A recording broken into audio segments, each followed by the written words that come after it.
அனைவருக்கும் வணக்கம். நம்ம இப்போது 10th புக்கில் இருக்கக்கூடிய ஹிஸ்ட்ரி லெசன்ஸ் தான் பார்த்துட்டு வரோம். இப்போ நம்ம பார்க்க போகிறது 8th லெசன், தேசியம் காந்திய காலகட்டம் அப்படின்றது. நம்மளுடைய சுதந்திர போராட்டத்தில் காந்தியினுடைய காலகட்டத்தில் என்னென்னலாம் நடந்தது அப்படின்றத தான் இந்த லெசனில் வந்துட்டு டிஸ்கஸ் பண்ணியிருப்பாங்க. என்னென்ன ஈவெண்ட் எப்பப்போலாம் நடந்தது அப்படின்றத 1915 இருந்து 1947 வரைக்கும் ஃபுல்லாக வந்துட்டு இதில் கோத்ரூ பண்ணியிருப்பாங்க. இந்த டியூரேஷன் தான் வந்து பார்த்திங்க அப்படின்னா நம்ம நிறைய படிக்க வேண்டியது. பட் இங்கே ஒரு லெசனுக்குள்ளே கொடுத்துருக்கிறனால வந்து பார்த்திங்க அப்படின்னா ஷார்ட் கண்டென்ட்டாக தான் நம்ம ஸ்கூல் புக்கில் இருக்கும். 10th லெசனில் 10th ஹிஸ்ட்ரி புக்கில் இருக்கக்கூடியது.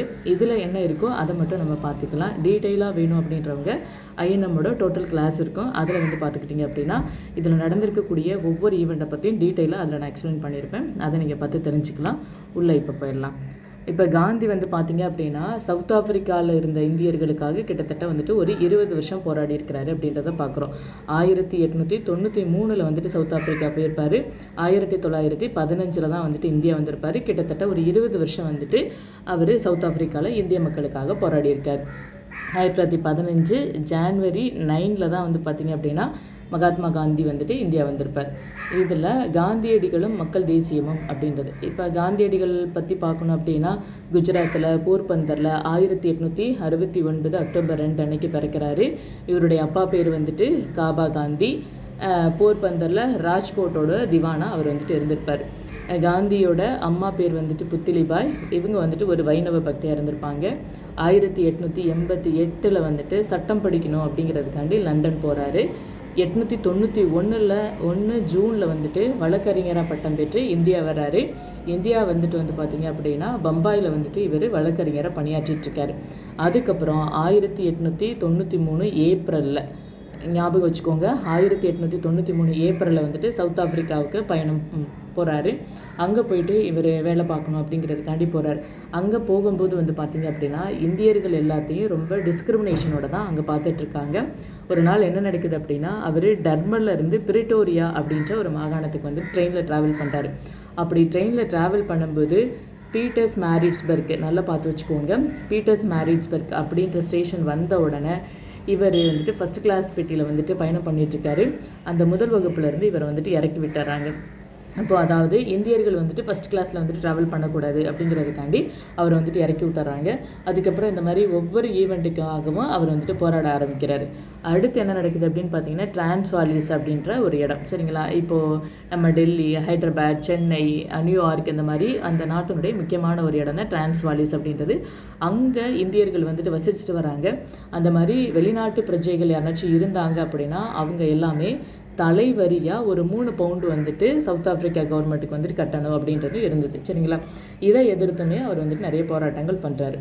அதுக்கப்புறம் சவுத் ஆஃப்ரிக்காவில் இருக்கும்போது வந்து பார்த்திங்க அப்படின்னா ஒரு 3 புத்தகங்கள் வந்துட்டு காந்தியடிகளுக்கு ரொம்ப பயனுள்ளதாக இருந்திருக்கு. அவருடைய வாழ்க்கையை வந்துட்டு மாற்றிருக்கு. என்னென்ன புத்தகங்கள் அப்படின்னு பார்த்தோம் அப்படின்னா டால்ஸ்டாயோட கடவுளின் அரசாங்கம் உன்னில் உள்ளது அப்படின்ற புத்தகம், ஜான் ரஸ்கினுடைய அன்டு திஸ் லாஸ்ட் அப்படின்ற புத்தகம், தாரோவுடைய சட்டமறுப்பு அப்படின்ற புத்தகம், சரிங்களா? இது எல்லா புத்தகமுமே டிஎன்பிஎஸ்சியில் வந்துட்டு கேட்டிருக்காங்க ப்ரிலிம்ஸ் கொஷினில். இப்போ அன்டு திஸ் லாஸ்ட் யாருடைய புத்தகம் அப்படின்றது கேட்டிருக்காங்க. மேட்ச்சில் வந்துட்டு சட்டமறுப்பு அப்படின்றத கொடுத்துட்டு யாரோடது அப்படின்றது கேட்டிருக்காங்க, சரிங்களா?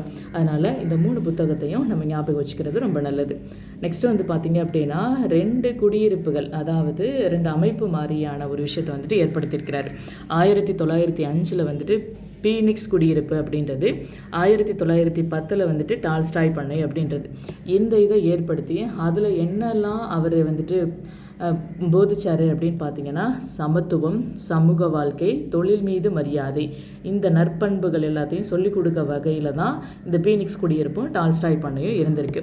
இதுவுமே வந்துட்டு டிஎன்பிசியில் கேட்டிருக்காங்க எந்த வருஷம் ஆரம்பிக்கப்பட்டது அப்படின்னு சொல்லிட்டு பார்த்துக்கோங்க. இனிமேல் நமக்கு கேட்டாங்க அப்படின்னா இந்த பீனிக்ஸ் குடியிருப்பு டால்ஸ்டாய் பண்ணை மூலமாக சவுத் ஆஃப்ரிக்காவில் என்ன விஷயங்களை வந்துட்டு அவர் போதிச்சார் அப்படின்னு சொல்லி நமக்கு கேட்கலாம். சமத்துவம், சமூக வாழ்க்கை, தொழில் மீது மரியாதை அப்படின்றத நீங்கள் தெரிஞ்சுக்கணும். அதுக்கப்புறம் வந்து பார்த்தீங்க அப்படின்னா அப்போதைக்கு சவுத் ஆப்பிரிக்காவோட ஆளுநராக இருந்தவர் ஸ்மெட்ஸ் அப்படின்றவர், அவருக்கும் காந்திக்கும் இடையில வந்துட்டு ஒரு அக்ரிமெண்ட் நடக்குது. அந்த அக்ரிமெண்ட் படி ஒப்பந்த தொழிலாளர்கள் மீது விதிக்கப்பட்டிருக்கக்கூடிய தலைவரி எல்லாத்தையும் ரத்து பண்ணிடுறாங்க. சரிங்களா? அப்போ காந்தியோட காலகட்டத்தில் என்னென்ன ஒப்பந்தங்கள்லாம் நடந்திருக்கு அப்படின்றதையும் நம்ம பார்த்துக்கணும். அதனுடைய விளைவுகள் என்னவா இருந்துச்சு அப்படின்றதையும் நம்ம பார்த்துக்கிறோம். சரிங்களா? அப்போ ஸ்மெட்ஸ் காந்தியோட அக்ரிமெண்ட் படி வந்து பார்த்தீங்க அப்படின்னா சவுத் ஆப்பிரிக்காவில் இருந்த ஒப்பந்த தொழிலாளர்களுக்கான தலைவரி வந்துட்டு ரத்து செய்யப்பட்டது அப்படின்றத பார்க்குறோம்.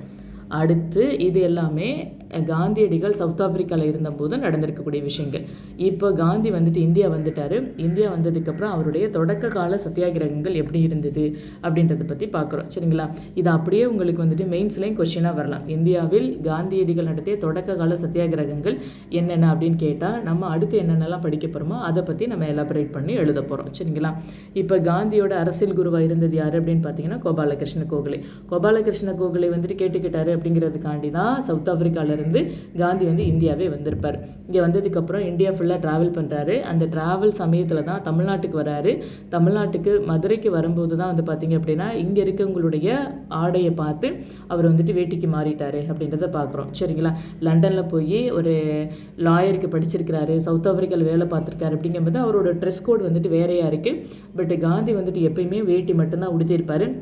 அந்த வேட்டிக்கு மாறினது வந்து பார்த்திங்க அப்படின்னா தமிழ்நாட்டுக்கு மதுரைக்கு வந்ததுக்கப்புறம் தான் இவர் மாறி இருக்கிறார். அதுக்கப்புறம் இந்தியா திரும்புறதுக்கு முன்னாடி இவர் என்ன பண்ணியிருக்காரு அப்படின்னு பார்த்தீங்கன்னா இங்கிலாந்துக்கு போயிட்டு அங்கே வந்துட்டு அவசர ஊர்தி சேவை, அதாவது ஆம்புலன்ஸ் சர்வீஸில் வந்துட்டு கொஞ்ச நாள் வேலை பார்த்துட்டு தான் இங்கே வராரு. அப்படி வேலை பார்க்கும்போது வந்து பார்த்திங்க அப்படின்னா இராணுவத்தில் வந்துட்டு இந்தியர்களை சேர்க்கணும் அப்படிங்கிறதுக்காண்டி பிரச்சாரத்திலையும் ஈடுபட்டிருக்கிறாரு. இந்தியர்கள் நிறைய பேர் இராணுவத்தில் சேரணும், அவங்களுடைய பணி வந்துட்டு எல்லாத்துக்கும் தேவை அப்படின்றத வந்துட்டு இவர் வந்துட்டு போதிச்சிருப்பார். சரிங்களா? அடுத்து இந்தியாவில் வந்ததுக்கப்புறம் அவருடைய சத்தியாகிரகங்கள் ஸ்டார்ட் ஆகுது. ஃபஸ்ட்டு அவருடைய சத்தியாகிரக முறையை வந்துட்டு எங்கே சோதிக்கிறாரு அப்படின்னு பார்த்தீங்கன்னா பீகாரில் சம்ப்ரான் அப்படின்ற இடத்துல. சம்ப்ரானில் வந்து பார்த்திங்க அப்படின்னா தீன் காதியா முறை அப்படின்ற முறையை வந்துட்டு ஃபாலோ பண்ணுறாங்க. தீன் காதியா முறை அப்படின்னு என்னென்னா ஒவ்வொருத்தவங்களும் வச்சுருக்கக்கூடிய லேண்டில் 20% பங்கு வந்துட்டு கண்டிப்பாக இண்டிகோ, அதாவது அவுரி செடி வந்துட்டு பயிரிடணும் அப்படின்னு சொல்லி சொல்கிறாங்க. சரிங்களா? இது எப்போ நடக்குது அப்படின்னு பார்த்தீங்கன்னா 1918 நடக்குது. இந்த மாதிரி பிரிட்டிஷ் வந்துட்டு விவசாயிகளை வந்துட்டு கட்டாயப்படுத்துகிறாங்க அப்படின்னு சொல்லிட்டு ராஜ்குமார் சுக்லா அப்படின்றவர் வந்துட்டு என்ன பண்ணுறாரு அப்படின்னு பார்த்தீங்கன்னா காந்தியடிகளை வந்துட்டு நீங்கள் சம்பரானுக்கு வாங்க அப்படின்னு சொல்லிட்டு கேட்குறாரு. இவர் ராஜ்குமார் சுக்லாவோட அழைப்பை ஏற்று காந்தியடிகளும் வந்துட்டு சம்பரானில் வந்துட்டு போராட்டம் பண்ணுறாரு. அங்கே இருக்கவங்க எல்லாத்து மேலே வந்துட்டு பார்த்தீங்க அப்படின்னா போராட்டம் பண்ணுறவங்க மீது எல்லாமே வழக்கு போடுறாங்க. அதுக்கப்புறம் காந்தியடிகள் வந்துட்டு மன்னிப்பு கோர்றாரு. இது பரவாயில்ல மக்களுக்காக அப்படின்னு சொல்லிட்டு மன்னிப்பு கோர்னதுக்கப்புறம் அந்த வழக்கை வந்துட்டு திரும்ப பெறாங்க. சரிங்களா? இப்போ வழக்கு வந்துட்டு காந்தியடிகள் மேல் மட்டும் போடலை, அங்கே இருக்கக்கூடிய தொழிலாளர்கள் விவசாயிகள் எல்லாத்து மேலேயும் போடுறாங்க, அரெஸ்ட் பண்ணுறாங்க. அதனால நிறைய பாதிப்புகள் வருது அப்படின்றனால தான் காந்தி வந்துட்டு மன்னிப்பு கேட்டிருப்பார். இந்த மாதிரி வந்து பார்த்திங்க அப்படின்னா நாடு முதலாக இந்த ஒத்துழையாமை இயக்க செயல்முறை பாடத்தை வந்துட்டு கற்றுக்கொண்டது எங்கே அப்படின்னு கேட்டால் இங்கே சம்பரானில் தான். ஃபஸ்ட்டு பிரிட்டிஷ்க்கு ஒத்துழைக்காமல் இருந்த ஈவெண்ட் எங்கே நடந்திருக்கு அப்படின்னா சம்பரானில். இதை நம்ம தெரிஞ்சு வச்சுக்கணும். சரிங்களா? நாடு முதலாக ஒத்துழையாமை இயக்க செயல்முறையை எங்கே வந்துட்டு பரிசோதனை பண்ணி பார்த்தது அப்படின்னு கேட்டால் சம்பரான் அப்படின்றது நமக்கு தெரியணும். அடுத்து வந்து பார்த்திங்க அப்படின்னா இந்த சம்பரான் சத்தியாகிரகத்தில் காந்தியடிகளுக்கு துணையாக யாரெல்லாம் இருந்தாங்க அப்படின்னா ராஜேந்திர பிரசாத், பிரஜ் கிஷோர் பிரசாத். சரிங்களா?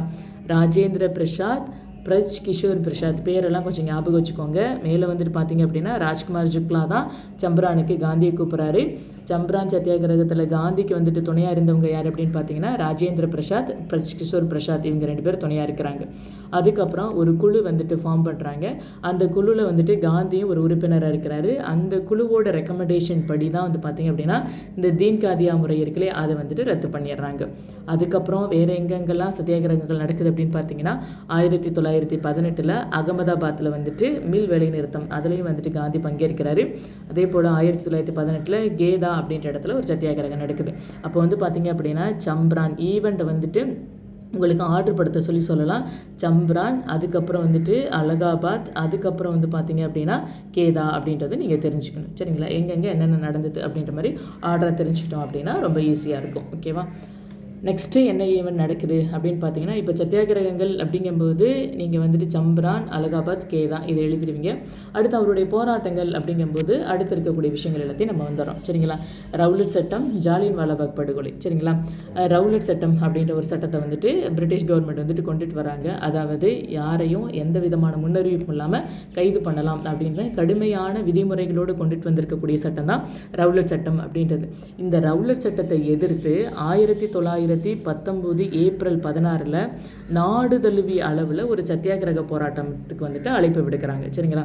நாடு தழுவிய அளவில் எல்லா இடத்துலையும் எல்லா சத்தியாகிரகிகளும் இருந்து இந்த ரவுலட் சட்டத்துக்கு எதிராக போராட்டம் பண்ணணும் அப்படின்னு சொல்லிட்டு அழைப்பு விடுக்கிறாங்க. அவங்களுடைய போராட்ட முறை எப்படி இருக்குது அப்படின்னு பார்த்தீங்கன்னா, ஒரு அகிம்சை முறையில் தான் போராட்டம் அப்படின்றத அறிவிக்கிறாங்க. அதாவது உண்ணாவிரதம் இருக்கிறது, பிரார்த்தனை பண்ணுறது. சரிங்களா? இந்த மாதிரியான முறையில் தான் அவங்களுடைய போராட்டம் அப்படின்றது இருக்குது. இந்த போராட்டம் அப்படிங்கிறது வந்துட்டு நாடு முழுவதும் பரவிய தொடக்க கால காலனி எதிர்ப்பு போராட்டம் அப்படின்னு சொல்கிறோம்.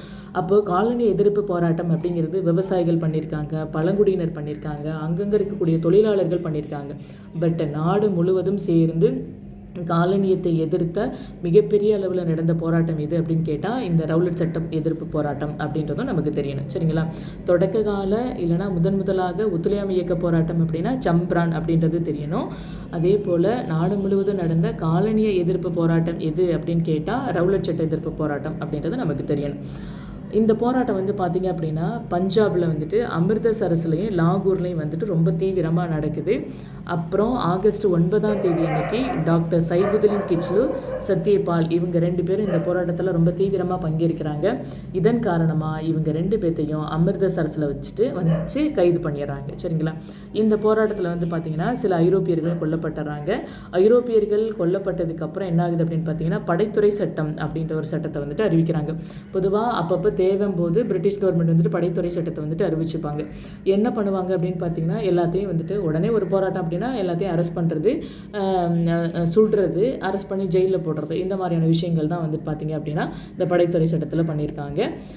இந்த படைத்துறை சட்டமும் அறிவிச்சாச்சு. சரிங்களா? அதுக்கப்புறம் இவங்க 2 பேர்த்தையும் ஏப்ரல் 9 வந்துட்டு சைபுதீன் கிச்லு, சத்யபால் இவங்களை கைது பண்ணிட்டனால 1919 ஏப்ரல் 13 வந்து பார்த்திங்க அப்படின்னா ஜாலியன் வாலாபாக் அப்படின்னு சொல்லக்கூடிய ஒரு பூங்கா ஒன்று இருக்குது. அதில் வந்துட்டு மக்கள் எல்லாரும் ஒரு பொதுக்கூட்டத்தை வந்துட்டு கூட்டுறாங்க. சரிங்களா? இப்போவுமே நீங்கள் வந்துட்டு பஞ்சாப் போனீங்க அப்படின்னா அமிர்தசரஸ் கோயிலுக்கு பக்கத்துலேயே வந்துட்டு இந்த ஜாலியன் வாலாபாக் அப்படின்ற பூங்கா இருக்கும். இந்த இன்சிடென்ட் நடந்ததுக்கப்புறம் அது வந்துட்டு ஒரு மெமோரியலாக வந்துட்டு பில்டு பண்ணி வச்சுருக்காங்க. நம்ம அந்த இடத்துக்கு போனோம் அப்படின்னாவே நம்மளுக்காக நம்ம இரத்த உறவுகள் எத்தனை பேர் இறந்துருக்காங்க அப்படின்றத வந்துட்டு நம்ம ரியலாகவே பார்க்க முடியும். உங்கள் லைஃப்பில் வாய்ப்பு கிடைச்சிது அப்படின்னா நீங்கள் ஜாலியன் வாலாபாக் வந்துட்டு போயிட்டு வாங்க, ரொம்ப நல்லாயிருக்கும். இப்போது இந்த ஜாலியன் வாலாபாக்கில் வந்துட்டு சீக்கியர்களுடைய அறுவடை திருவிழா நாள் வந்துட்டு ஒன்று வருது. அதாவது பைசாகி திருவிழா அப்படின்ற ஒரு இது வருது. இதையும் சேர்த்து தான் அவங்க கொண்டாடக்கூடிய வகையில் ஜாலியன் வாலாபாக்கில் மக்கள் எல்லாரும் பொதுக்கூட்டத்தில் கூடியிருக்காங்க. அனௌன்ஸ் பண்ணியும் அங்கேருந்து யாரும் கலைஞ்சு போகலை. அதனால் வந்துட்டு பார்த்திங்க அப்படின்னா ஜென்ரல் ரெஜினால்டு டயர் அப்படின்றவர் வந்துட்டு அந்த பூங்கா ஃபுல்லாக வந்துட்டு சுற்றி வளைச்சி கிட்டத்தட்ட வந்துட்டு ஒரு 10 நிமிஷம் தான் வந்துட்டு விடாமல் துப்பாக்கி சூடு நடக்குது. இந்த துப்பாக்கி சூட்டில் 379 பேர் வந்துட்டு கொல்லப்பட்டிருக்காங்க. நம்பர் நல்லா தெரிஞ்சு வச்சுக்கோங்க. இது நமக்கு டிஎன்பிசியில் கேட்டிருக்காங்க, எத்தனை பேர் வந்துட்டு ஜாலியன் வாலாபாக்கில் வந்துட்டு சுட்டு கொல்லப்பட்டாங்க அப்படின்னு சொல்லிட்டு. அதே போல் பேரும் தெரியணும், ரெஜினால்டு டயர் அப்படின்றது தெரிஞ்சு வச்சுக்கோங்க. 379 பேர் இதில் கொல்லப்படுறாங்க. கிட்டத்தட்ட 1000க்கு மேற்பட்ட மக்கள் வந்துட்டு காயமடைஞ்சிருக்காங்க. இந்த இன்ஸ்டண்ட்டை இது பண்ணி ரவீந்திரநாத் தாகூர் வந்து பார்த்திங்க அப்படின்னா அவருக்கு கொடுத்துருக்கக்கூடிய நைட்வுட் பட்டத்தையும், மகாத்மா காந்தி வந்துட்டு பார்த்திங்கன்னா அவருக்கு கொடுத்துருக்கக்கூடிய ஹெய்சர்-இ-ஹிந்த் அப்படின்ற பதக்கத்தையும் வந்துட்டு திருப்பி கொடுத்துறாங்க. இப்போ ஹெய்சர்-இ-ஹிந்த் அப்படின்ற பதக்கம் வந்துட்டு சவுத் ஆப்பிரிக்காவில் மகாத்மா காந்தியடிகள் மனிதாபிமான பணிகளுக்காக கொடுக்கப்பட்டது தான் இந்த பட்டம். சரிங்களா? ரவீந்திரநாத் தாகூருக்கு வந்துட்டு நைட்வுட் அப்படின்ற பட்டத்தை கொடுத்துருப்பாங்க. இந்த 2 பதக்கமும் திருப்பி கொடுக்கப்பட்டது. சரிங்களா? இதை நமக்கு டிஎன்பிசியில் கேட்டிருக்காங்க, எதனால இந்த பதக்கத்தை வந்துட்டு திருப்பி கொடுத்தாங்க அப்படின்னு சொல்லி கேட்டிருக்காங்க. ஜாலியன் வாலாபாக் படுகொலை எதிர்த்து தான் நைட்வுட் பட்டமும் ஹெய்சர்-இ-ஹிந்த் அப்படின்ற பதக்கத்தை வந்துட்டு திருப்பி கொடுத்துருக்காங்க அப்படின்றதையும் நம்ம தெரிஞ்சுக்கிறோம். இறந்து போனது 379 பேர் அப்படின்றதும் தெளிவாக தெரியணும். அடுத்து என்ன இன்சிடென்ட் நடக்குது அப்படின்னு பார்த்தீங்கன்னா கிலாபத் இயக்கம். கிலாபத் இயக்கத்துக்கு தலைமை தாங்கினது மௌலானா முகமது அலி, மௌலானா சவுகத் அலி, இவங்க 2 பேர் தான். பொதுவாக வந்து பார்த்தீங்க அப்படின்னா இந்து முஸ்லீம்களை வந்துட்டு ஒரு ஒருங்கிணைக்கணும் அப்படின்ற ஒரு வாய்ப்பாக வந்துட்டு கிலாபத் இயக்கத்தை எல்லாரும் பயன்படுத்திக்கிறாங்க. இந்த கிலாபத் இயக்கத்தோட மாநாடு வந்துட்டு 1919 நவம்பரில் டெல்லியில் டெல்லியில் நடக்குது. அகில இந்திய கிலாபத் இயக்க மாநாடு அப்படின்ற பேரில் நடக்குது. இந்த மாநாட்டுக்கு யார் தலைமை தாங்கியிருக்காரு அப்படின்னு பார்த்தீங்கன்னா காந்தி தான் தலைமை தாங்கியிருப்பார். இப்போ நம்ம ஹிஸ்ட்ரி படிக்கும்போது என்ன தெரிஞ்சுக்கணும் அப்படின்னு பார்த்தீங்கன்னா, காந்தி தலைமை தாங்கின ஒரே மாநாடு எது அப்படின்னு கேட்டால் இந்த அகில இந்திய கிலாபத் இயக்க மாநாடு அப்படின்றத நம்ம தெரிஞ்சுக்கணும். எப்போ நடந்ததுன்னா 1919 நவம்பர் டெல்லியில் நடந்திருக்கு. இதில் வந்துட்டு பார்த்தீங்க அப்படின்னா சவுகத் அலி இருக்கார் இல்லையா, அவர் வந்துட்டு சில யோசனைகளை வந்துட்டு காந்தியடிகளுக்கு சொல்கிறார். அல்லாஹு அக்பர், வந்தே மாதரம், இந்து முஸ்லீம் வாழ்க, இந்த மாதிரியான வசனங்களை வந்து நம்ம சொல்லணும் அப்படின்னு சொல்லிட்டு சவுகத் அலி சொல்கிறாரு. அவருடைய யோசனை வந்துட்டு காந்தியை வந்துட்டு ஆதரிக்கிறார். அதுக்கப்புறம் 1920 ஜூன் 9 எல்லாமே டேட்டோடு இருக்கும், தெளிவாக பார்த்து வச்சுக்கோங்க. 1920 ஜூன் 9 அலகாபாத்தில் வந்துட்டு இந்த கிலாபத் குழுவோட கூட்டம் அப்படின்றது கூடுது. அந்த கூட்டத்தில் வந்துட்டு காந்தியடிகளுடைய அகிம்சை ஒத்துழையாமை இயக்கத்தை வந்து நம்ம ஃபாலோ பண்ணணும் அப்படின்றத வந்துட்டு ஏற்றுக்கொள்கிறாங்க. 1920 ஜூன் 9 அலகாபாத்தில் நடந்த கிலாபத் குழுவோட கூட்டத்தில் காந்தியடிகளின் அகிம்சை மற்றும் ஒத்துழையாமை இயக்கத்தை வந்துட்டு ஏற்றுக்கொள்கிறாங்க. அதுக்கப்புறம் வந்து பார்த்திங்க அப்படின்னா 1920 ஆகஸ்ட் 1ஆம் நாள் அன்னைக்கு, சரிங்களா, ஆகஸ்ட் 1ஆம் தேதி முதல் நாள் அப்படின்றது 1. 1920 ஆகஸ்ட் 1 அன்னைக்கு வந்து பார்த்தீங்க அப்படின்னா ஒத்துழையாமை இயக்கம் அப்படின்றது தொடங்கிடுச்சு. சரிங்களா, ஒத்துழையாமை இயக்கம் எப்போ தொடங்கப்பட்டது அப்படின்னு கேட்டால் 1920 ஆகஸ்ட் 1 அப்படின்றது உங்களுக்கு தெரியணும். சரிங்களா, அடுத்து ஒத்துழையாமை இயக்கம் எப்படி வீழ்ச்சி அடைஞ்சது அப்படின்றத பற்றி பார்க்குறோம். இப்போ ஆகஸ்ட் 1 வந்துட்டு ஒத்துழையாமை இயக்கம் தொடங்கியாச்சு. 1920 செப்டம்பரில் வந்துட்டு ஐஎன்சியோட ஒரு ஸ்பெஷல் செஷன் கல்கத்தாவில் நடக்குது. சரிங்களா, இந்த ஸ்பெஷல் செஷனில் வந்துட்டு ஒத்துழையாமை இயக்கத்துக்கு வந்துட்டு அனுமதி கொடுக்குறாங்க. அதுக்கப்புறம் அஸ் யூஷுவல் எப்பயும் நடக்கிற மாதிரி இயர் எண்டில் 1920 டிசம்பரில் வந்துட்டு நாக்பூரில் வந்துட்டு ஐஎன்சியோட மாநாடு நடக்குது. இந்த நாக்பூரில் நடந்த ஐஎன்சி மாநாட்டுக்கு தலைமை தாங்கினது யார் அப்படின்னு பார்த்தீங்கன்னா நம்ம சேலத்தை சேர்ந்த விஜயராகவாச்சாரி தான் தலைமை தாங்கிறாரு. இந்த நாக்பூர் ஐஎன்சி செஷனில் தான் வந்துட்டு தீர்மானம் நிறைவேற்றுறாங்க. ஓகே, அகிம்சையும் ஒத்துழையாமை இயக்கத்தையும் வந்துட்டு நம்ம ஃபாலோ பண்ண போகிறோம் அப்படின்னு சொல்லிட்டு தீர்மானம் வந்து நிறைவேற்றுறாங்க. இதுவுமே டிஎன்பிஎஸ்சியில் கேட்டிருக்காங்க, எப்போ வந்துட்டு தீர்மானம் நிறைவேற்றப்பட்டது அப்படின்னு சொல்லிட்டு. ஓகேங்களா, அதை பார்த்து வச்சுக்கோங்க. அடுத்து வந்து பார்த்திங்க அப்படின்னா வரிகொடா இயக்கம் சௌரி சௌரா சம்பவம் நடக்குது. 1922 பிப்ரவரியில் வந்துட்டு பர்தோலியில் வந்துட்டு வரிகொடா இயக்க பிரச்சாரத்தை வந்து காந்தி அறிவிக்கிறார். அதாவது பிரிட்டிஷ் கவர்மெண்ட் கேட்கக்கூடிய வரியை வந்து நாங்கள் கொடுக்க மாட்டோம் அப்படின்றது தான் இந்த வரிகொடா இயக்கம் அப்படின்றது. இப்போது இந்த ஒரு இயக்கத்தை ஸ்டார்ட் பண்ணதன் மூலமாக வந்து பார்த்திங்க அப்படின்னா காந்தியடிகளோட நற்பெயர் வந்துட்டு ரொம்ப ஒரு தேசிய தலைவராக மேம்பட்டுச்சு அப்படின்றத பார்க்குறோம். காந்தியடிகள் ஒரு தேசிய தலைவராக எதன் மூலமாக அவர் வந்துட்டு அறிவிக்கப்பட்டார் அப்படின்னு கேட்டால் நீங்கள் சொல்லணும். சரிங்களா, இதுக்கு முன்னாடி நிறைய சத்தியாகிரக போராட்டங்கள் பண்ணியிருந்தாலுமே கிலாபத் இயக்கத்தில் அவர் பங்கெடுத்திருந்தாலும் வரிகொடா இயக்க பிரச்சாரத்தை காந்தி அறிவித்ததுக்கு அப்புறம் தான் வந்துட்டு தேசிய தலைவராக வந்துட்டு அவர் அங்கீகரிக்க போகிறாரு. அது மட்டும் இல்லாமல் விவசாயிகள் மத்தியில் வந்துட்டு ஒரு மாபெரும் தலைவராக அவருடைய மரியாதையை வந்துட்டு உயர்த்தின அப்படின்னு சொல்லிட்டு சொல்லணும். சரிங்களா, காந்தி தேசிய தலைவராக அங்கீகரிக்கப்படுறதுக்கான காரணங்கள் என்ன அப்படின்னு கேட்டால் பிஃபோராக நிறைய ஈவெண்ட் நடந்திருக்கு. இதெல்லாம் நடந்திருந்தாலும் அவர் தேசிய தலைவராக இல்லை. ஏன்னா பர்டிகுலர் ஏரியாவுக்கு மட்டும் பர்டிகுலர் பீப்புளுக்கு மட்டும் அவருடைய போராட்டம் அப்படின்றது இருந்தது. இங்கே வந்து பார்த்திங்க அப்படின்னா நாடு தழுவிய அளவில் வரிகொடா இயக்கம் அப்படின்ற பிரச்சாரத்தை தொடங்கினதுனால தான் அவர் தேசிய தலைவராக தன்னை மேம்படுத்திக்கிட்டார். அது மட்டும் இல்லாமல் விவசாயிகள் மத்தியிலே ஒரு பெரிய மரியாதை அப்படின்றது வர ஆரம்பிச்சுது அப்படின்றத பற்றி எழுதுகிறோம். அடுத்து வந்து பார்த்திங்க அப்படின்னா 1922 பிப்ரவரி 5 உத்தரப்பிரதேசத்தில் கோரக்பூர் பக்கத்தில் இருக்கக்கூடிய சௌரி சௌரா அப்படின்ற கிராமத்தில் வந்துட்டு தேசியவாதிகள் எல்லாரும் சேர்ந்து இந்த வரிகொடா இயக்கத்தோட தொடர்ச்சியாக ஒரு பேரணி நடத்துகிறாங்க. இதில் வந்துட்டு காவல்துறையோட தூண்டுதல்னால வந்து பார்த்திங்க அப்படின்னா அந்த பேரணி வந்துட்டு வன்முறையாக மாறிடுச்சு.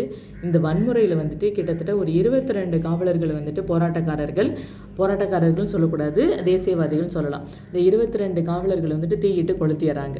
இப்படி 22 காவலர்கள் இறந்து போயிட்டனால வந்துட்டு காந்தி உடனே என்ன பண்ணுறாரு அப்படின்னு பார்த்தீங்கன்னா வரிகொடா இயக்கத்தை வந்துட்டு உடனடியாக வந்துட்டு திரும்ப பெறாரு. சரிங்களா, ஒரு தேசிய தலைவராக அவரை கொண்டுட்டு போன ஒரு போராட்டம் ஆனால் வந்துட்டு இந்த வரிகொடா இயக்கத்தை வந்துட்டு அவர் திரும்ப பெற அளவுக்கு போயிடுச்சு. சரிங்களா, பட் இவர் வந்துட்டு வரிகொடா இயக்கத்தை திரும்ப பெற்றது வந்துட்டு ஜவஹர்லால் நேரு, நேதாஜி சுபாஷ் சந்திர போஸ் இவங்களுக்கெல்லாம் இதில் வந்துட்டு விருப்பமே கிடையாது. அப்புறம் இதில் காந்தியடிகளை வந்துட்டு சௌரி சௌரா சம்பவம் நடந்துருச்சு அப்படின்றனால அரெஸ்ட் பண்ணிடுறாங்க. அரெஸ்ட் பண்ணப்பட்ட காந்தி ஒரு 2 வருஷத்துக்கு அப்புறம் 1924 தான் வந்துட்டு விடுதலை செய்யப்படுறாரு. சரிங்களா, இந்த சமயத்தில் என்ன நடக்குது அப்படின்னு பார்த்தீங்கன்னா துருக்கியில் வந்துட்டு கலிபா அப்படின்ற அலுவலகம் இருக்கு. அதாவது முஸ்லீம்களுக்கான ஒரு தலைவர் இருக்கக்கூடிய ஒரு இடம் தான் கலிபா அலுவலகம் அப்படின்றது. அதை வந்துட்டு மூடிடுறாங்க. அதனால் வந்து பார்த்தீங்க அப்படின்னா கிலாபத் இயக்கமும் இதோட முடிவுக்கு வந்துருச்சு அப்படின்றது பார்க்குறோம். இந்து முஸ்லீம் ஒற்றுமை ரொம்ப முக்கியம் அப்படின்னு சொல்லிட்டு இருந்த நம்ம பட் இந்த இது நடந்ததுனால கிலாபத்தில் இருக்கக்கூடிய துருக்கியில் இருக்கக்கூடிய கலிபா அலுவலகம் வந்துட்டு மூடப்பட்டதுனால கிலாபத் இயக்கமும் முடிவுக்கு வந்துருச்சு அப்படின்றது பார்க்குறோம். இப்போது காந்தியும் ஜெயிலில் இருக்கார், அவரும் விடுதலை ஆகலை, போராட்டம் வந்துட்டு எதுவுமே இல்லாமல் இருக்குது.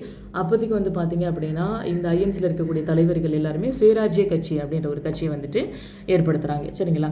இதில் வந்து பார்த்திங்க அப்படின்னா இந்த சுயராஜ்ய கட்சியை ஏற்படுத்துறது யார் அப்படின்னு பார்த்தீங்கன்னா மாற்றத்தை விரும்புவோர் அப்படின்னு சொல்கிறோம். சரிங்களா?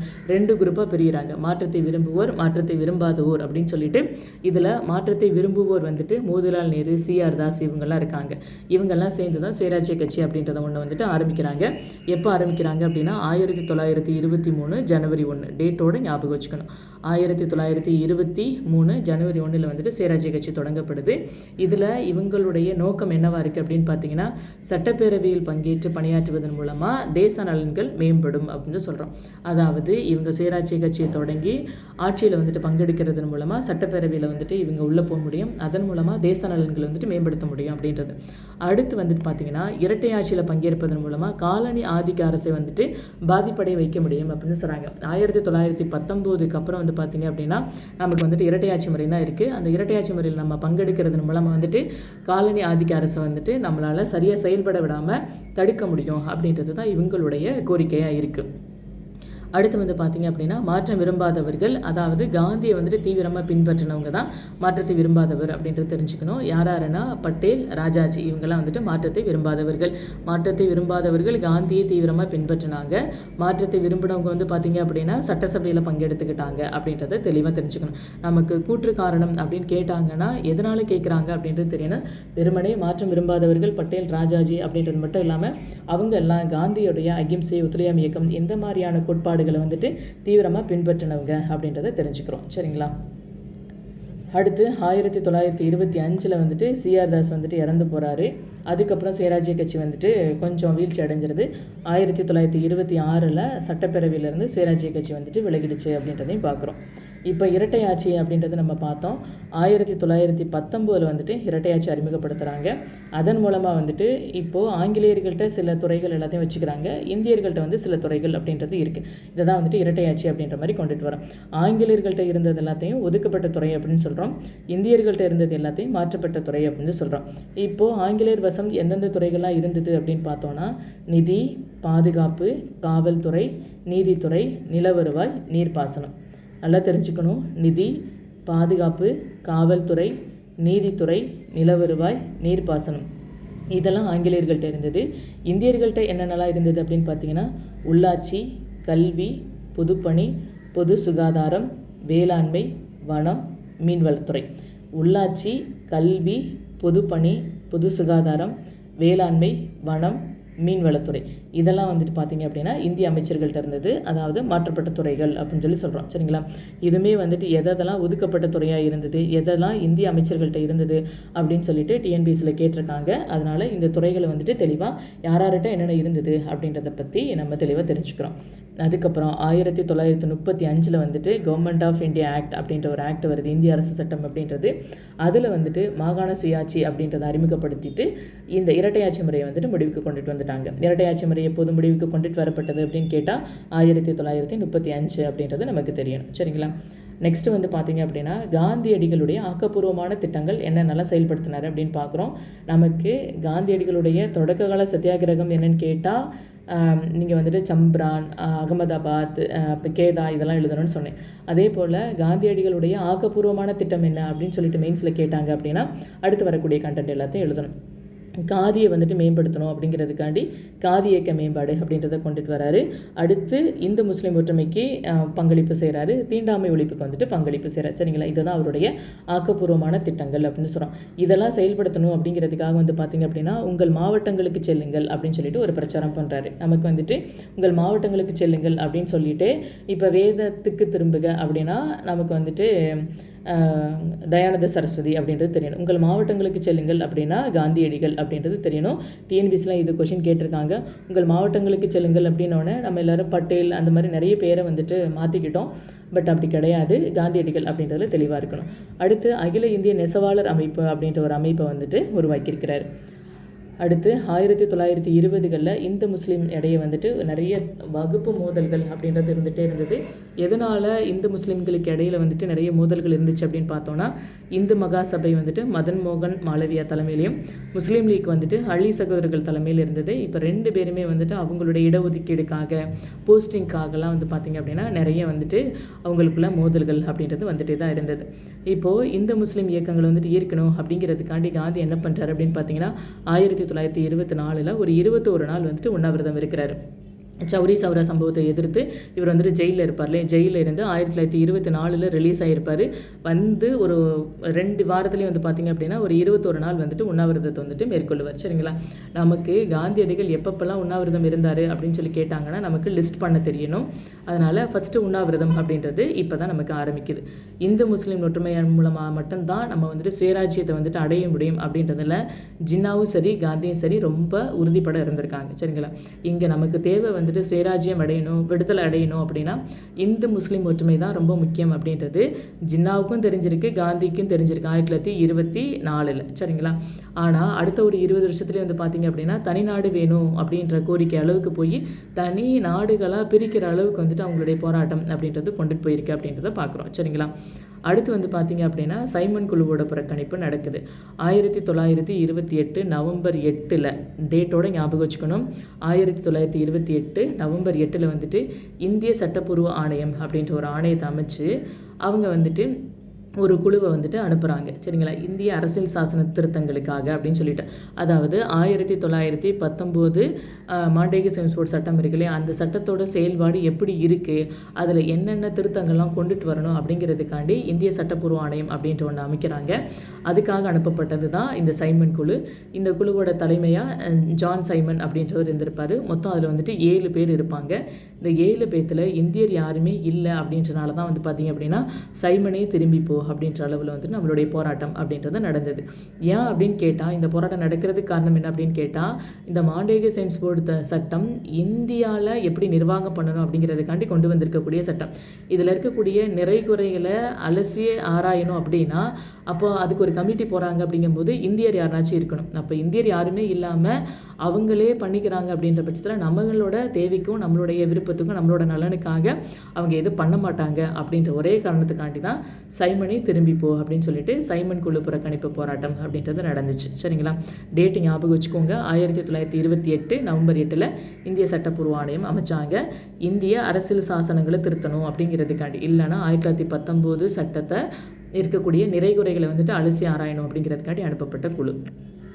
அடுத்து நேரு அறிக்கை அப்படின்றது நடக்குது 1928 பம்பாயில் வந்துட்டு எல்லா கட்சிகளும் சேர்ந்து ஒரு மாநாடு நடத்துகிறாங்க. ஏன்னா இந்த சைமன் குழு எதிர்ப்பு வந்துருச்சு, நம்ம ஏதாவது ஒரு டெசிஷன் எடுக்கணும் அப்படிங்கிறதுக்காண்டி அனைத்து கட்சி மாநாடு நடக்குது. இதுக்கு தலைமை தாங்கினது யார் அப்படின்னு கேட்டிங்கன்னா மோதிலால் நேரு வந்துட்டு தலைமை தாங்குறாரு. இந்த மாநாட்டில் வந்துட்டு மத்திய சட்டப்பேரவையில் இடஒதுக்கீடு வேணும் அப்படின்னு சொல்லிட்டு ஜின்னா வந்துட்டு ஒரு சட்ட திருத்தத்தை கொண்டுட்டு வராரு. எவ்வளோ இடஒதுக்கீடு வேணும் அப்படின்னு கேட்குறாருன்னா 3/4 இடங்கள் வந்துட்டு முஸ்லீம்களுக்கு வேணும் அப்படின்னு சொல்லி கேட்குறாரு. இந்த ஜின்னாவோட கோரிக்கையை வந்துட்டு தேஜ் பகதூர் சப்ரு அப்படின்றவர் வந்துட்டு ஆதரிக்கிறாரு. பட் இந்த 3/4 கொடுக்கறனால ஏதாவது பெரிய மாற்றங்கள் வருமா அப்படின்னு கேட்டால் எந்த விதமான மாற்றத்தையும் தராது அப்படின்னு சொல்லிட்டு தேஜ் பகதூர் சப்ருவே வந்துட்டு சொல்கிறாரு. சரிங்களா? அடுத்து இந்த அனைத்து கட்சி மாநாட்டில் வந்துட்டு ஜின்னா கேட்ட கோரிக்கைகள் எதுவுமே வந்துட்டு நிறைவேறலை அப்படின்றனால வந்து பார்த்திங்க அப்படின்னா ஜின்னா வந்துட்டு என்ன பண்ணுறாரு அப்படின்னா ஒரு 14 அம்ச கோரிக்கை அப்படின்னு சொல்லிட்டு ஒரு இதை வந்துட்டு ரிலீஸ் பண்ணுறாரு. சரிங்களா? முஸ்லீம்களுக்கு தேவையான 14 விஷயங்களை வந்துட்டு நடத்தி கொடுக்கணும் அப்படின்னு சொல்லிட்டு 14 அம்ச திட்டம் அப்படின்றத பார்க்குறாரு. நம்ம மெயின்ஸ் படிக்கும்போதே வந்து பார்த்திங்க அப்படின்னா ஜின்னாவுடைய 14 அம்ச திட்டத்தோட கோரிக்கைகள் என்னென்ன அப்படின்றத நம்ம தெரிஞ்சுக்கலாம். சரிங்களா? அடுத்து வந்து பார்த்திங்க அப்படின்னா இந்து முஸ்லீம் ஒற்றுமையின் தூதர் ஜின்னா அப்படின்னு சொல்லிட்டு யார் சொல்லியிருக்கா அப்படின்னு பார்த்தீங்கன்னா சரோஜினி நாயுடு வந்து சொல்லியிருப்பார். சரிங்களா? அப்போது இவர் வந்து முஸ்லீம்களுக்கு இடஒதுக்கீடு வேணும் அப்படின்னு சொல்லி கேட்குறாரு. ஆனால் இந்து முஸ்லீம் வந்துட்டு ஒற்றுமையாக இருந்தால் மட்டும்தான் நம்ம சுயராஜ்யம் அடைய முடியும் அப்படின்றதுல ரொம்ப உறுதியாக தான் இருந்திருக்கிறார். சரிங்களா? அவருடைய அந்த நோக்கத்தை பார்த்துட்டு தான் சரோஜினி நாயுடு வந்துட்டு இந்து முஸ்லீம் ஒற்றுமையின் தூதர் ஜின்னா அப்படின்னு சொல்லிட்டு ஒரு வசனம் வந்து சொல்கிறாங்க. எப்போ சொல்லியிருக்காங்க அப்படின்னு பார்த்தீங்கன்னா டிசம்பர் 31, 1928 வந்துட்டு சொல்லியிருப்பாங்க. சரிங்களா? அடுத்த வருஷம் நடந்த அந்த வருஷத்தோட எண்டில் நடந்த ஐஎன்சியோட மாநாட்டில் தான் சொல்லியிருப்பாங்க. சரிங்களா? இது யார் சொன்னது அப்படின்னே வந்துட்டு டிஎன்பிசியில் கொஷின் கேட்டிருக்காங்க. இந்து முஸ்லீம் ஒற்றுமையின் தூதர் ஜின்னா அப்படின்னு சொல்லி சொன்னது யாருன்னு கேட்டிருக்காங்க. சரோஜினி நாயுடு அப்படின்றதையும் தெரிஞ்சு வச்சுக்கோங்க. நெக்ஸ்ட்டு வந்து பார்த்தீங்க அப்படின்னா முழுமையான சுயராஜ்யத்துக்கான போராட்டம் அப்படின்றது பார்க்குறோம். சரிங்களா? அதாவது நம்ம விடுதலை அடைகிறதுக்கான போராட்டம் எப்படியெல்லாம் இருந்தது அப்படின்னு சொல்லிட்டு மெயின்ஸில் கேட்டாங்க அப்படின்னா நம்ம அடுத்து வரக்கூடிய கண்டென்ட்டை தான் எழுதணும். சரிங்களா? இந்த முழுமையான சுயராஜ்யத்துக்கான போராட்டம் மற்றும் சட்டமறுப்பு இயக்கத்தை வந்து தொடங்க ஆரம்பிக்கிறாங்க. 1929 லாகூரில் வந்துட்டு ஜவஹர்லால் நேரு தலைமையில் வந்துட்டு ஐஎன்சி மாநாடு நடக்குது. அந்த மாநாட்டோட இலக்காக வந்துட்டு எதை நிர்ணயிக்கிறாங்க அப்படின்னு பார்த்தீங்கன்னா நமக்கு முழுமையான சுதந்திரம் வேணும் அப்படின்னு சொல்லி கேட்குறாங்க. அதே போல் வட்டமேசை மாநாடு வந்துட்டு அடுத்த வருஷம் நடக்கிறதா சொல்லியிருக்காங்க. 1930 அந்த வட்டமேசை மாநாட்டை வந்துட்டு புறக்கணிக்கணும், அடுத்து சட்டமறுப்பு இயக்கத்தை வந்து தொடங்கணும் அப்படின்றது தான் இந்த லாகூரில் நடந்த ஐஎன்சி மீட்டிங்கோட கோரிக்கைகளாக இருக்குது. மூணையும் தெரிஞ்சு வச்சுக்கணும். இலக்கு வந்துட்டு முழுமையான சுதந்திரம், வட்டமேசை மாநாட்டை வந்துட்டு புறக்கணிக்கணும், சட்டமறுப்பு இயக்கத்தை வந்துட்டு தொடங்கணும் அப்படின்றது தான் லாகூரில் நடந்த ஐஎன்சி மீட்டிங்கோட கோரிக்கை. சரிங்களா? இதில் இருந்து என்ன பண்ணுறாங்க அப்படின்னு பார்த்தீங்கன்னா முழுமையான சுதந்திரம் வேணும் அப்படின்னு சொல்லிட்டு இலக்கு நிர்ணயிக்கிறாங்கல்ல. அதனால் 1930 ஜனவரி 26 வந்துட்டு சுதந்திர நாளாக அறிவிக்கிறாங்க. சரிங்களா? அன்றைக்கி தான் நம்ம வந்துட்டு சுதந்திரம் அடைஞ்சிட்டோம் அப்படின்னு சொல்லிட்டு உண்மையிலுமே அறிவிச்சுக்கிறாங்க. அந்த சுதந்திர நாளாக அறிவிக்கப்பட்டு வரிகொடா இயக்கம் உள்ளிட்ட சட்டமறுப்பு இயக்கம் மூலமாகவும் வன்முறையற்ற முறையிலே வந்துட்டு முழுமையான சுதந்திரத்தை அடைகிறது குறித்து இந்த நாடு முழுவதும் வந்துட்டு உறுதிமொழி வந்துட்டு எடுத்துக்கிறாங்க. சரிங்களா? 1930 ஜனவரி 26 வந்துட்டு சுதந்திர நாளை அறிவிச்சிட்டு வரிகொடா இயக்கம் உள்ளிட்ட சட்டமறுப்பு இயக்கங்கள் மூலமாக வன்முறையற்ற முறையில் வந்து நம்ம சுதந்திரத்தை அடைய போகிறோம் அப்படின்னு சொல்லிட்டு ஒரு நாடு தழுவிய அளவில் வந்துட்டு ஒரு உறுதிமொழி வந்துட்டு ஏற்றுக்கொள்கிறாங்க. இதனுடைய தொடர்ச்சி என்ன ஆகுது அப்படின்னு பார்த்தீங்கன்னா சட்டமறுப்பு இயக்கத்தை தொடங்குறதுக்கு ஐஎன்சி வந்துட்டு காந்தியடிகளுக்கு அங்கீகாரம் கொடுக்குறாங்க. சரிங்களா? நீங்கள் சட்டமறுப்பு இயக்கத்தை தொடங்கலாம் அப்படின்னு சொல்லி கொடுக்குறாங்க. அதனுடைய ஒரு இதாக தான் வந்து பார்த்திங்க அப்படின்னா சட்டமறுப்பு இயக்கம், உப்பு சத்தியாகிரகம் இந்த மாதிரியான போராட்டங்கள் எல்லாம் நடக்க ஆரம்பிக்குது. சரிங்களா? அப்போது 1930 ஜனவரி 31 வந்து பார்த்திங்க அப்படின்னா சில கோரிக்கைகள் போயிட்டு வைக்கிறாங்க. ஈர்வின் பிரபு தான் அப்போதைக்கு நம்மளுடைய கவர்னர் ஜெனரலாக இருக்கிறாரு. 1930 ஜனவரி 31 இதெல்லாம் நீங்கள் நிறைவேற்றி கொடுக்கணும் அப்படின்னு சொல்லிட்டு இர்வின் பிரபுட்ட வந்துட்டு கோரிக்கை வைக்கிறாங்க. என்னென்ன கோரிக்கை அப்படின்னு பார்த்தீங்கன்னா இராணுவம் மற்றும் ஆட்சி பணியோட செலவுகளை வந்துட்டு 50% வந்துட்டு குறைக்கணும் அப்படின்றது. அதே போல் நில வருவாயை வந்துட்டு 50% குறைக்கணும், உப்பு வரியை வந்துட்டு ரத்து செய்யணும், அனைத்து அரசியல் கைதிகள் எல்லாத்தையும் வந்துட்டு விடுதலை செய்யணும், எப்பப்பெல்லாம் யாரெல்லாம் கைது பண்ணி வச்சுருக்கீங்களோ எல்லாத்தையும் வந்துட்டு விடுதலை செய்யணும் அப்படின்றது தான் இவங்களுடைய கோரிக்கை. பட் இர்வின் பிரபு வந்து பார்த்திங்க அப்படின்னா எந்த கோரிக்கைகளும் நிறைவேற்றலை. அதனால என்ன ஆகுது அப்படின்னா 1930 மார்ச் 12 வந்துட்டு ஒரு 78 பேரோடு சேர்ந்து காந்தியடிகள் சபர்மதியிலேருந்து தண்டி வரைக்கும் வந்துட்டு பாத யாத்திரை மேற்கொள்கிறார். சரிங்களா? காந்தி தன்னுடைய 61வது வயசில் கிட்டத்தட்ட 24 நாள், சரிங்களா, 375 கிலோமீட்டர், சரிங்களா, 75 கிலோமீட்டர் அப்படிங்கும்போது 241 மைல் வந்துட்டு நடைப்பயணமாக போகிறார். சரிங்களா? 78 பேரோட 61 வயசில் மார்ச் 12 ஆரம்பிக்கிறாரு. 24 நாள் 241 மைல் 375 கிலோமீட்டர். சரிங்களா? ஒன்று மைலில் சொன்னால் 241, கிலோமீட்டரில் சொன்னால் 375. இதிலேருந்து டிஎன்பிசியிலேருந்து கொஷின் கேட்டிருக்காங்க. அதனால் இந்த டேட்டாவை கொஞ்சம் நல்லா பார்த்து வச்சுக்கோங்க. இங்கேருந்து நடைப்பயணம் போய் இது ஏப்ரல் 5 அன்னைக்கு ஈவினிங் தான் தண்டி கடற்கரை வந்துட்டு அடைகிறாங்க. ஏப்ரல் 6 காலையில் வந்து பார்த்திங்க அப்படின்னா ஒரு கைப்பிடி உப்பை எடுத்து உப்பு சட்டத்தை வந்துட்டு மீறாரு. சரிங்களா? இதே மாதிரியான ஈவெண்ட் வந்து பார்த்திங்க அப்படின்னா இங்கே தமிழ்நாட்டில் வந்துட்டு திருச்சியிலேருந்து வேதாரண்யம் வரைக்கும் ராஜாஜி தலைமையில் ஒரு 100 பேர் வந்துட்டு 150 மைல் வந்துட்டு ட்ராவல் பண்ணி உப்பு சத்தியாகிரகம் அப்படின்றத பண்ணியிருப்பாங்க. சரிங்களா? இப்போ தமிழ்நாட்டில் நடந்த உப்பு சத்தியாகிரகம் பற்றி எழுதுக அப்படின்னே நமக்கு மெயின்ஸில் வந்துட்டு ஒரு கொஷின் கேட்கலாம். அதை பற்றி நம்ம மெயின்ஸ் ஆன்சர் படிக்கும்போது தெளிவாக படிச்சுக்கலாம். அடுத்து தமிழ்நாட்டில் மட்டும்தான் நடந்துச்சு அப்படின்னு கேட்டால் கிடையாது. கேரளா, ஆந்திரா, வங்காளத்துலேயும் வந்துட்டு இந்த உப்பு சத்தியாகிரக யாத்திரைகள் அப்படின்றது நடந்தது. வடமேற்கு எல்லை மாகாணத்தில் வந்து பார்த்திங்க அப்படின்னா கான் அப்துல் காபர் கான் அப்படின்றவர் வந்துட்டு தலைமையேற்று நடத்தியிருப்பார். சரிங்களா? அதனால் வந்து பார்த்திங்க அப்படின்னா இவருக்கு வந்துட்டு எல்லை காந்தி அப்படின்ற ஒரு சிறப்பு பேரும் இருக்கும். டிஎன்பிசியில் ப்ரிலிம்ஸில் கொஷின் கேட்டிருக்காங்க.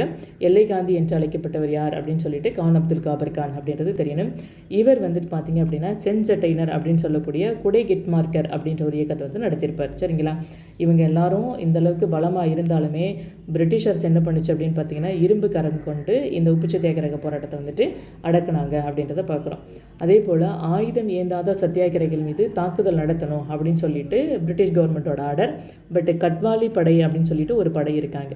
இந்த கட்வாலி படையில் இருக்கக்கூடிய வீரர்கள் வந்துட்டு ஆயுதம் ஏந்தாத சத்தியாகிரகிகள் மீது நாங்கள் எந்த விதமான தாக்குதலையும் நடத்த மாட்டோம் அப்படின்னு சொல்லிட்டு மறுப்பு தெரிவிச்சிருக்காங்க.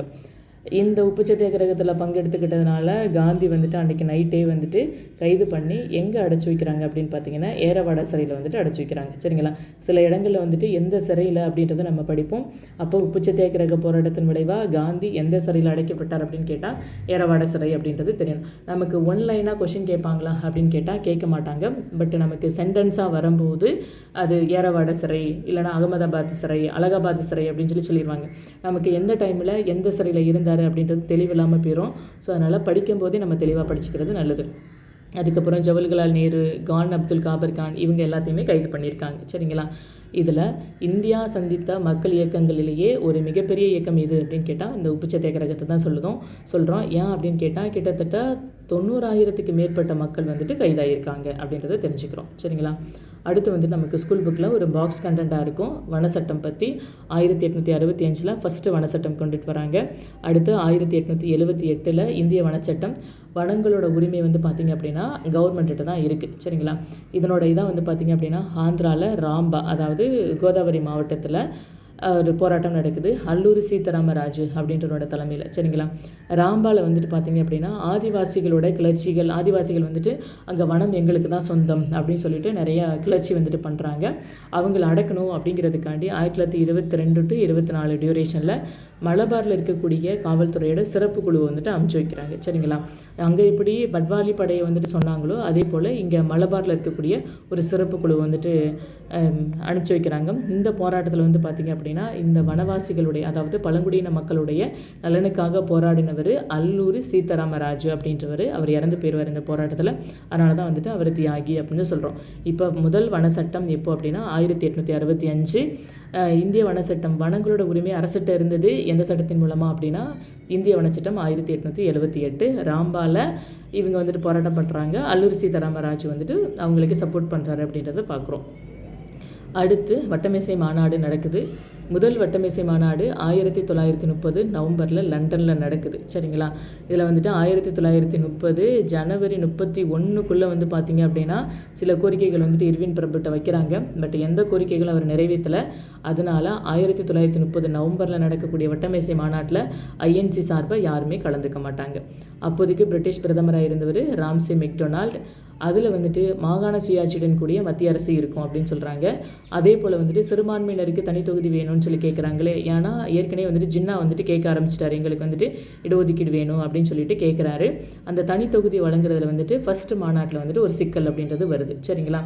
அப்போது இதில் ராம்சே மெக்டொனால்ட் என்ன பண்ணுறாங்க அப்படின்னு பார்த்தீங்கன்னா ஐஎன்சி யாரும் இதில் கலந்துக்கலை, எந்த விதமான முக்கிய முடிவுகள் எடுக்கலை. அப்படிங்கும்போது இங்கே இர்வின் வந்துட்டு கவர்னர் ஜெனரலாக இருக்கிறாரு.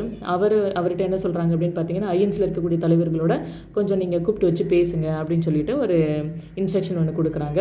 அதன் பேரில் தான் வந்து பார்த்தீங்க அப்படின்னா இர்வின் வந்துட்டு காந்தியை கூப்பிட்டு வச்சு ஒரு அக்ரிமெண்ட் அப்படின்றது போடுறாங்க. அதுதான் காந்தி இர்வின் ஒப்பந்தம் அப்படின்னு சொல்கிறோம். எப்போ நடக்குது அப்படின்னு பார்த்தீங்கன்னா 1931 மார்ச் 5 வந்துட்டு காந்தி இர்வின் அக்ரிமெண்ட் வந்து நடக்குது. இதில் என்னெல்லாம் சொல்கிறாங்க அப்படின்னா வன்முறையில் ஈடுபடாத அனைத்து அரசியல் கைதிகளையும் உடனடியாக விடுதலை செய்யணும் அப்படின்னு சொல்கிறாங்க. அதே போல் நீங்கள் எந்தெந்த நிலத்தை எல்லாத்தையும் கைப்பற்றி வச்சுருக்கீங்களோ அந்த நிலம் எல்லாத்தையும் திருப்பி கொடுத்துடணும் அப்படின்னு சொல்கிறாங்க. அதே போல் பதவி விலகிய அரசு ஊழியர்கள் மீது நீக்குப்போக்கு வந்துட்டு கடைபிடிக்கணும் அப்படின்னு சொல்கிறோம். சரிங்களா? சிலர் வந்துட்டு அந்த கோபத்தில் ஆக்ரோஷத்தில் வந்துட்டு ரிசைன் பண்ணிட்டு வந்துட்டாங்க.